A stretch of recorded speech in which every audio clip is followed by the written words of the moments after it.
Yeah, well, I'm not cutting this out. Yeah, I know you. Yeah, this is all part of it. Hello. Welcome back. Becoming authors. Yes. Authors that have become. Yep. Well, becoming.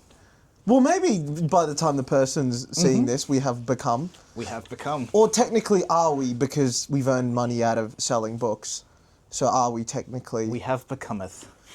Yeah, so why are we doing this series then? Because we couldn't be bothered to think of a new name. Yeah. Yeah, that's fair. We are stupid. We are. Anyway. Shocker! Back on the same set, you're getting the same type of video. Yeah, well, I enjoyed the last one. We were meant to talk for like 20 minutes. Yeah. It was like a 50-minute I video. will say, I think this one will be shorter simply because the spoiler type thing Yes, well... is like, it's a higher level. Depends which one we're doing. I think we'll do Rokuro. It's a bit of a split from the war Spoilers! We're game doing stuff. Rokuro! You probably knew this from the title of the video, dingus! Yeah. Well, technically, Caleb, Kuro. sorry, Caleb. Yeah. Technically, Kuro. I mean... Alright, let's go. Yeah, so, you want to point? Rokuro Tamashi or yeah, Kuro to anyone who knows him. Yeah, it's an interesting one with him because I'm further ahead. I mean, this is a mild spoiler. Expect spoilers. Yeah, in expect this some video. spoilers because again, this will be like major spoilers for book 1 because Yes, we're gonna 100%. relay a bunch of stuff from book 1, but spoilers for book 2. yeah, a little bit for book 2 as well. And 4. Yes, yeah. If he makes it that far, ooh. Yeah. Well, I mean. No.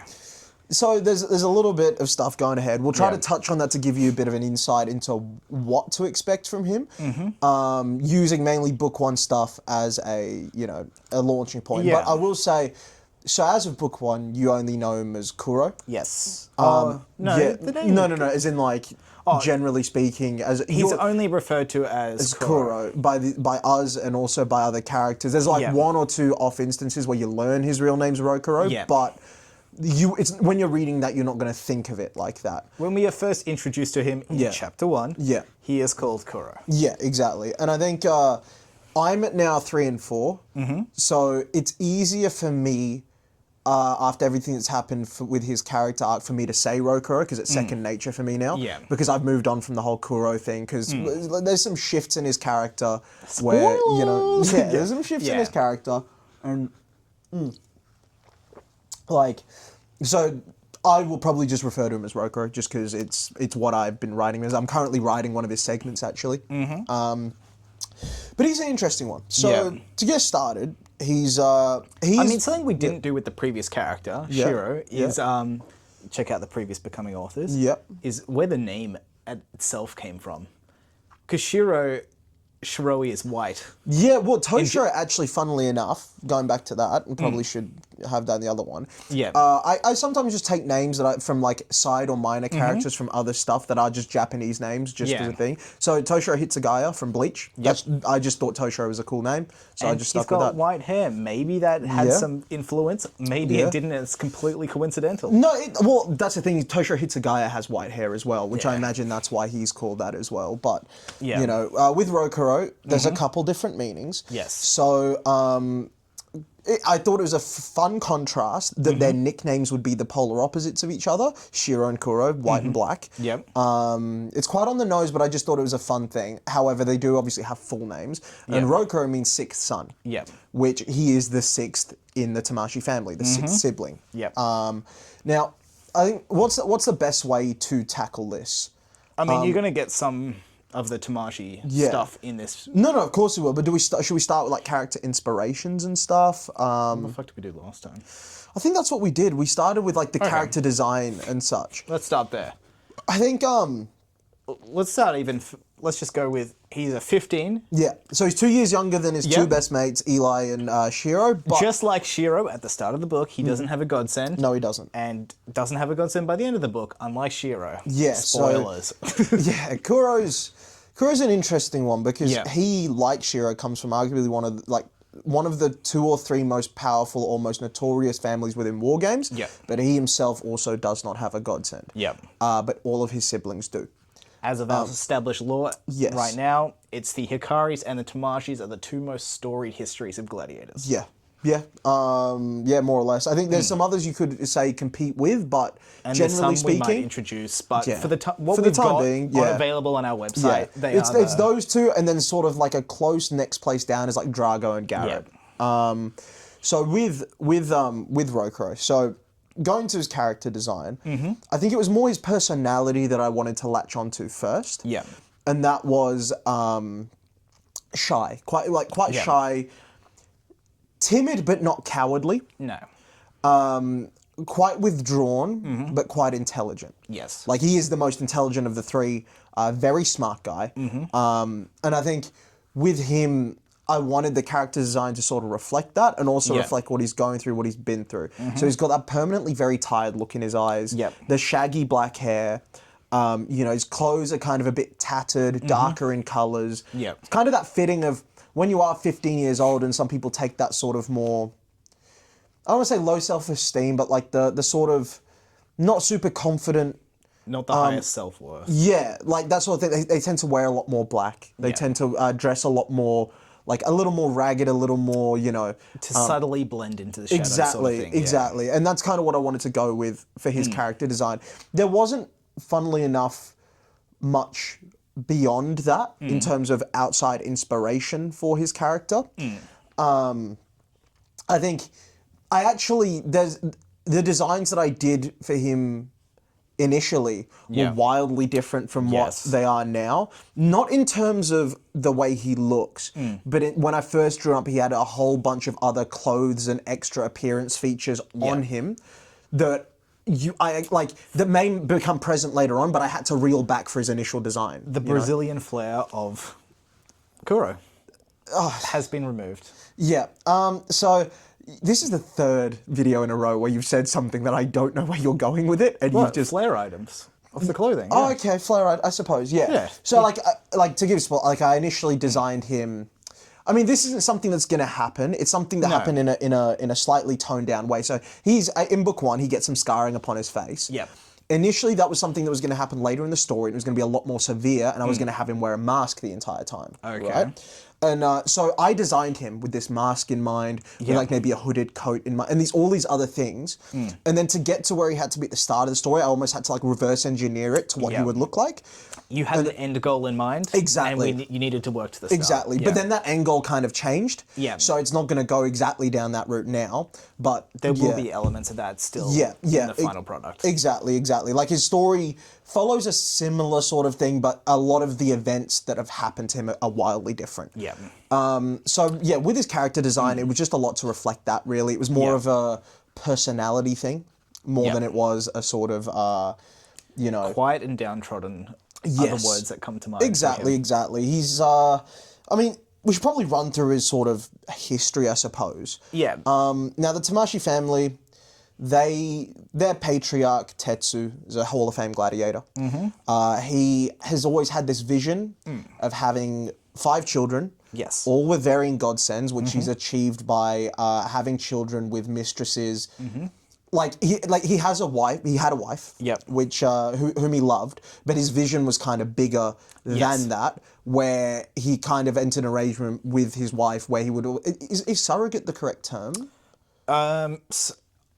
I don't know if it's technically correct in this setting, because I believe that's with it's.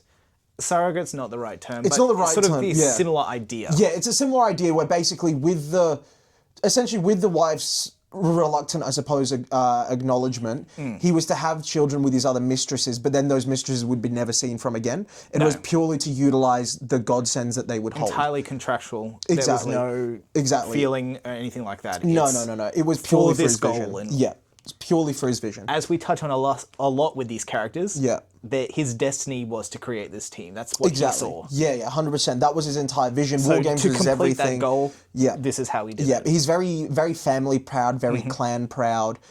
Pride would be his sort of biggest thing with Tetsu. And we may do a Tetsu video in the future sometime. But so essentially with that, first there was Shinsuke. He was the first sibling born. Big man himself. Yep, and then you had... And that was with his wife. Yes. So Shinsuke carried down the same godsend as Tetsu, the one that's sort of notorious within the Tamashi family, which is the plasma blood. Yes. And then came along Junsui, then came along Mei, Teicho, and Kotomi. I wouldn't have got those last three names. Yeah, so those are the next, those were the 5 siblings. Yep. Now, after that was done, that was supposedly his, like, the job of it was done. Yeah. They were all, like, you know, as long as they all had godsends, then, you know, they would progress. And it Which would they be, did, yeah, yeah. which they did, and all had varying ones.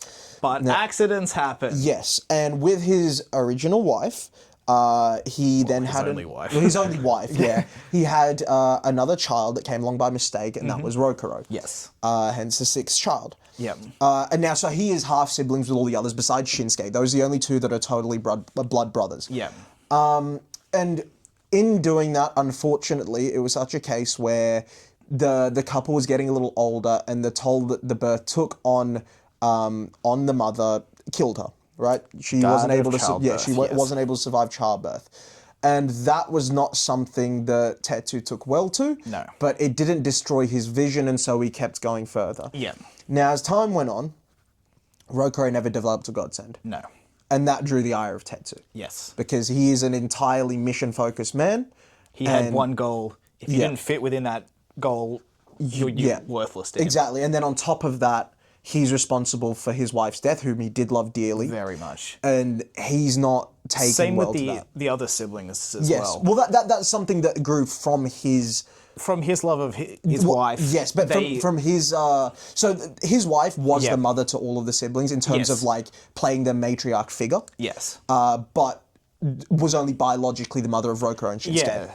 So the childbirth and Tetsu turning against Rokuro sort of created a divide in the family where a lot of the siblings couldn't stand Rokuro either because of he killed their mother. Yeah. Or their mother figure. Yeah, so, and he's seen as, there's such, Tetsu's drilled into them such a prideful stance on the family name and their history and has ridiculously high expectations. So as Rokuro gets to like 12, 13 years old, still no sign of a godsend, starts taking drastic measure. Now godsends are stored within the heart. Sometimes there's been cases of a rapid acceleration of heartbeat or rapid drop of heartbeat that can awaken a dormant godsend. Similar to an idea what they did in Deadpool, but on a lesser extent. I didn't even think of that, to be fair. Yeah, okay.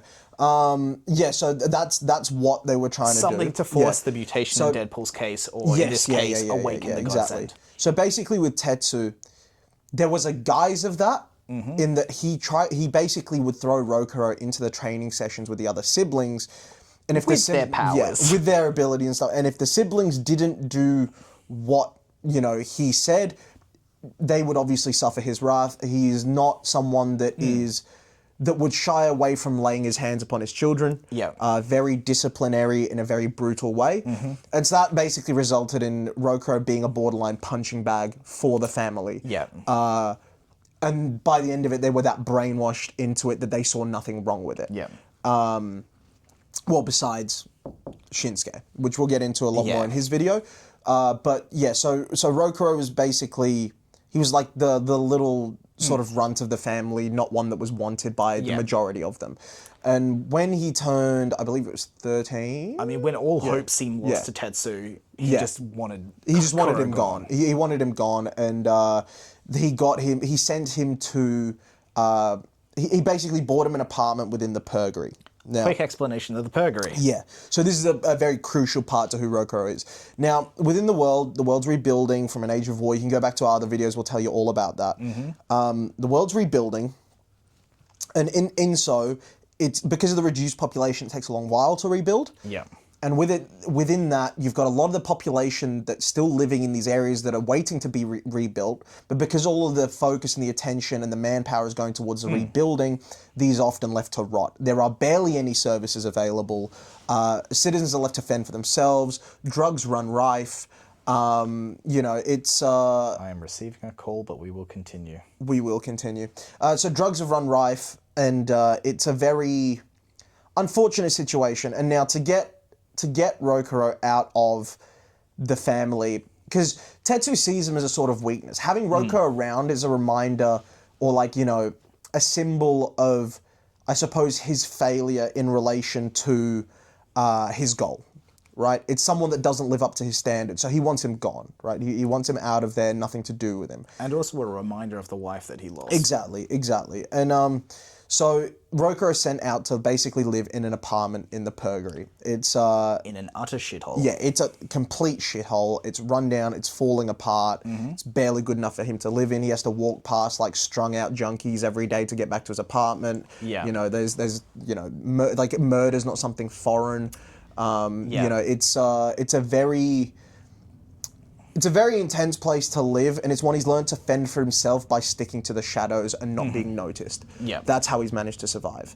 In saying so, so he's still at school, he has to keep up appearances like he's still living at home.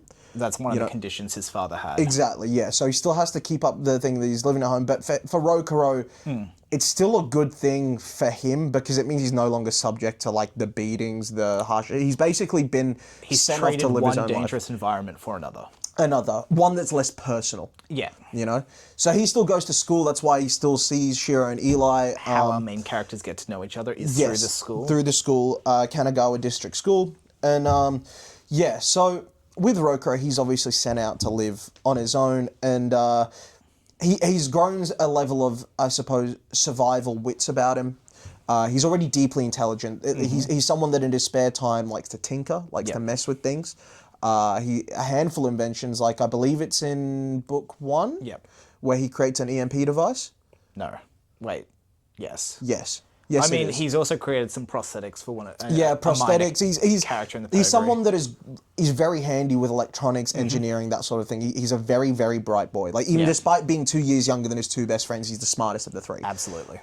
He's a very intelligent guy. And with everything that's happened to the family, he's not like Shiro, where he wishes he could awaken a godsend so that he could then compete in war. He despises war games. Yeah. He wants nothing to do with it. The only reason he attends events is to support Eli, because Eli's one of his best friends, so he'll go along to support, but he despises everything about it.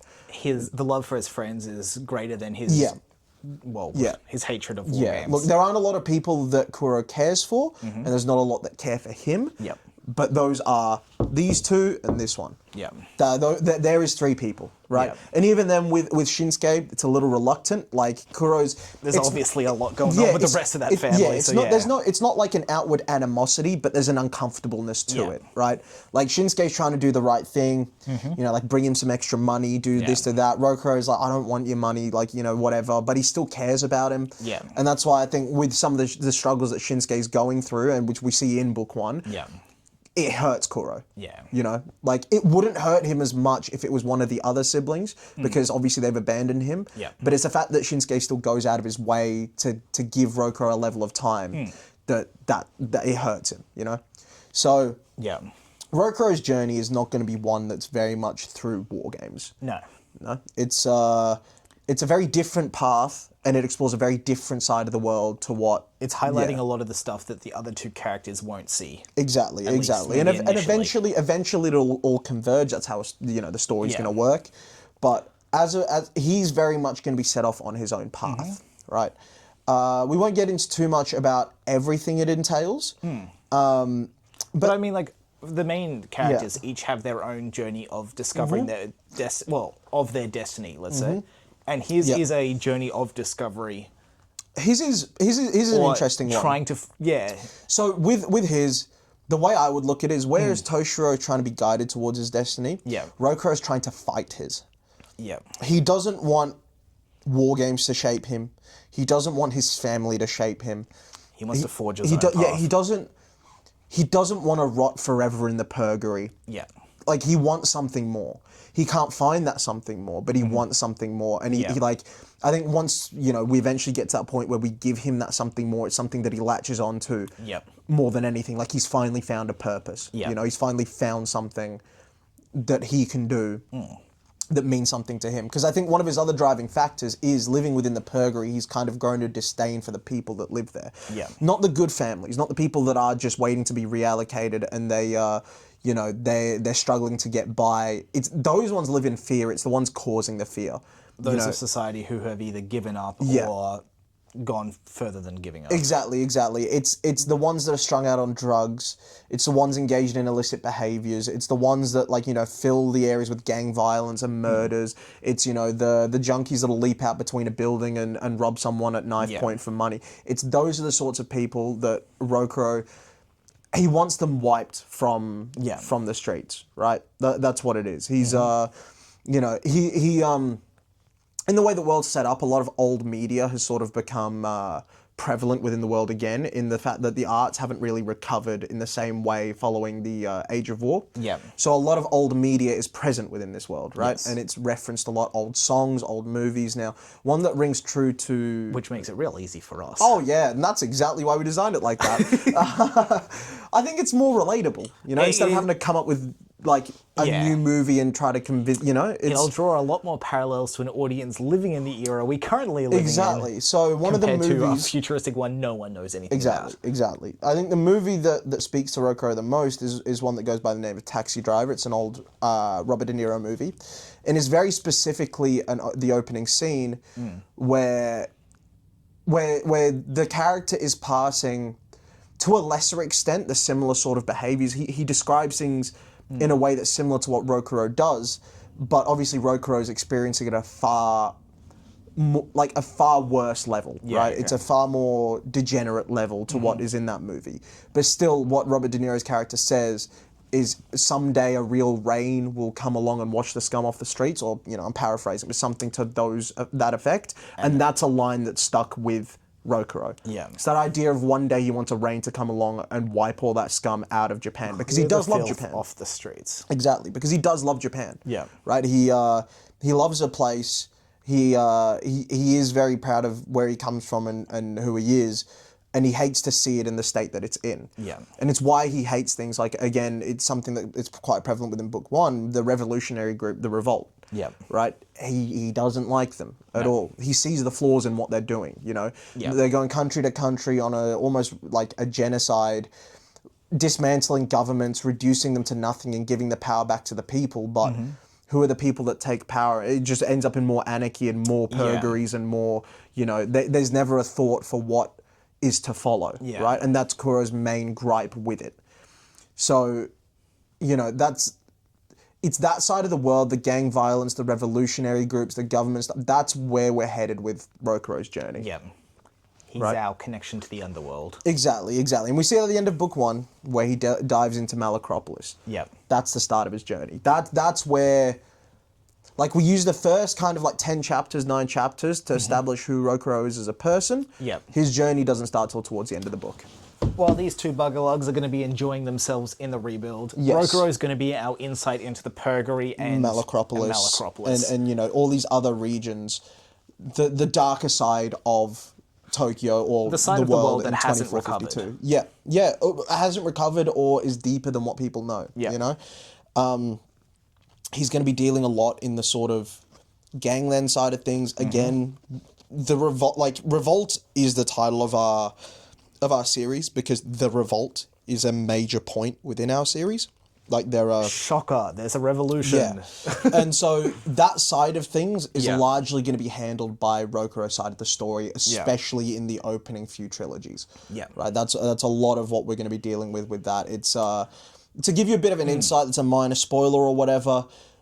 What I want from him is very the Batman 2022, like Batman Year One type of feel to it, you know? Like, that's the aesthetic, that's the... While our other ones may be a more typical superhero, like your Superman or something. Yeah. Well, I just very mean... more the dark and gritty, 100%. street-level-esque character. The things that he's going along, it's a very similar feel to that. In the same way that in the Batman movie, there was a lot of dealing into, like, you know, corruption, gangland stuff, mob bosses, that sort of... That's the kind of Batman sort of vibe, that's the kind of vibe we're going in. And there are certain, like, I think I really like, especially, the street clothes aesthetic that Bruce Wayne has within that was an inspiration for Rokuro as well, going forwards. That sort of brooding, you know, wrapped up in all these layers, sort of, you know, sticking to the shadows type. That's kind of... And he's still learning as well. That's very much a case. Like that Batsuit glider scene is what comes to mind. He's been thrust into a whole new world, right? As like quite literally in Malacropolis, he's been thrown into something that nobody knows exists besides those living in it, really, and those few that travel between. So I mean, you're going to see a lot in book 1 of just not understanding and being thrust into a world which if he can't comprehend it, like, is unable to deal with. Yeah, definitely. It's beyond him. Yeah. And it's the learning the place and I guess rising above it almost. That's sort of his story. Definitely, yeah. Yeah, that's a bit planned for that, yeah. Yeah, so his arc is largely going to be focused around him finding his purpose and latching onto that purpose and crafting a new destiny for himself that is not one that he foresaw before. And not one to do with his family, very importantly. Exactly. So, I think, with Rokuro, there's not a whole lot more we can go into without giving major spoilers for what's to come. I don't want to, I don't want to ruin some of the really good things from book 2. Well, especially, I'd say book 3. There's a couple of things in book 1 I feel like we probably should touch on that we haven't. Like, we've talked about him being a shy and downtrodden. Yeah. We talked about him still having a level of defiance. Yes. Like, we see a scene midway through book 1 where he goes out of his way to assist someone and putting himself in harm's way. Yeah, he's a good-hearted kid. He's still good. Yeah, I mean, he's against the crime and such, and he doesn't just accept it. He does act where he can. Exactly. To his detriment sometimes. Yeah, sometimes, yeah. He's, it's like his relationship with Toshiro is Toshiro kind of sees himself as Kuro's bodyguard in a sense. Yeah. Because Toshiro's much bigger, much stronger, can fend for himself, that sort of a thing. But it's not something that Rokuro accepts. Like, the moment they're thrust into danger or something comes their way, be it a bully that's after Rokuro or be, anything else like that, the first thing that Rokuro urges is that Toshiro run, right? Yeah. Like, and let him deal with it. Protective of his friends. Yeah, it's like, they're protective of each other, but Toshiro ends up being the one that stands up because he's not willing to take no for an answer. No. That's kind of what he's like. And it's very much a big brother, little brother kind of dynamic there. And the same with Eli and Kuro as well, right? It's... they're good friends, the three of them, and So, is there anything else you can think of that we could break down for Kuro's character? I mean, we did this with Shiro. Do you have any moments within the earlier books that you want to mention without spoiling things, or? Yeah, I think the major thing is because like with Shiro, it's like you can talk about specific things within war games because that's so inherent to him. Yeah, I think with Kuro. I think with Shiro and Eli, right, there's a lot more moments, and it's a more traditional up and down type of story for them. It's much easier with to Kuro, pick with them, it's a lot more of a journey. It's a lot more of a you don't know where, what, when things are going to go, and you're discovering it as he is, right? Yeah. There's not this setup of this is what's to expect, get ready for it, get keen. I have this fight booked in like 3 days. Yeah, right? Like it's not as much of that. It's very much reactionary. It's very much what's coming to him is what's going to be happening, right? And a lot of things take him by surprise, a lot of things he doesn't foresee. I mean, I think for myself, with his, I think the moment that stands out to me is what is probably going to become our book 2 cover. Oh, yeah. A moment that happens very early on in book 2, which highlights his intelligence and his drive and such like that. And his doggedness to, I suppose, survive and... put himself in harm's way. A little bit, yeah. I'd say going forward, book 3 is where his journey takes off. All right, like that's where we see the finalized version of what Rokuro is to become. At least the stencil of it or something. Yeah, as in like that's where, like for example, relating it back to Batman, it's kind of like you've seen Gotham, right? No. Okay. Well, a lot of that's focused on Bruce Wayne. Yeah. And he's doing a lot of Batman-y type stuff, but it's more just focused on him as a kid. But then the final thing of the series, he finally shows up in this god awful Batman suit, right? Lovely. Yeah. It looks dog shit. However, that's like book 3 is where he finally gets the bat suit. He's still not Batman. It still becomes like Batman Year One. Yeah. Right? But that's where he finally at least gets the suit. That's where it's like, He's accepted his mission or something that's what it is, right? And then from then on, that's where we follow that journey. Yeah. And until then, it's just like we're trying to find that, right? That's kind of where we're getting. So, yeah, I think... Yeah, I probably can do it. Yeah, I think that's a good little insight into Kuro and who he is. And he's going to be a fun, exciting character he's the stark contrast to the other two. The other two are going to be a lot more intertwined. Rokuro is going to be going on this big sort of oxbow around, you know what I'm saying? Like, that's kind of what he's going to be doing. I mean, to specifically talk about books was similar to how these characters' stories go. I mean, I'm a big fan of the Wheel of Time series. Those main three characters start together in a small village. Yeah. They spread off and go on their different journeys and do different, I guess, side quests. Yeah. As the story progresses, and then they come together for moments. Yeah. Sometimes it's just two of them for a specific thing. Sometimes it'll be all of them. Yeah. They have these moments where they all are back together and you get your amazing climaxes and such like that. Of course. And I think that'll be something similar with Rokuro and, the rest of them. I think in this one it'll be less of the main three coming together always. We will have...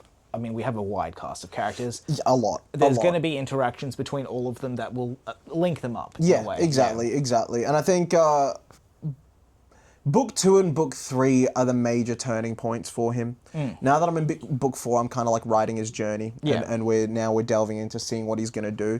I think you'll see a great character shift in who Rokuro is. Yeah. There's very much a descent and a rise and all this sort of stuff where you see his mentality shift and you see him get more dogged on some things, maybe more fundamentalist on other things, maybe more withdrawn on others. His stance on certain things shifts, but it's all due to things that he's been exposed to. Yeah. Right? That's a lot of it. He's a lot more malleable compared with the other two, I believe.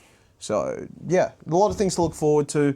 That's why we're going to delve into a lot more of the crime side of things, a lot more of the revolutionary side of things. The unique story compared to the other two. Definitely. Which are a little more cookie cutter, even though they're not. But Definitely. I think, plenty to be excited for with him. For sure. And the next one, this is going to be an interesting one to tackle. It's going to be a very fun one to tackle. The Golden Boy. Yep, Elegius Kyoko himself. But I think that's good enough for today. Yep. And thank you very much for watching. Like, subscribe, all that. Hopefully it gives you a bit of an insight into our thing. And keep reading. Book 2's out in a couple of weeks. Yeah. Yeah, so get keen for that. It's going to be fun. But bye!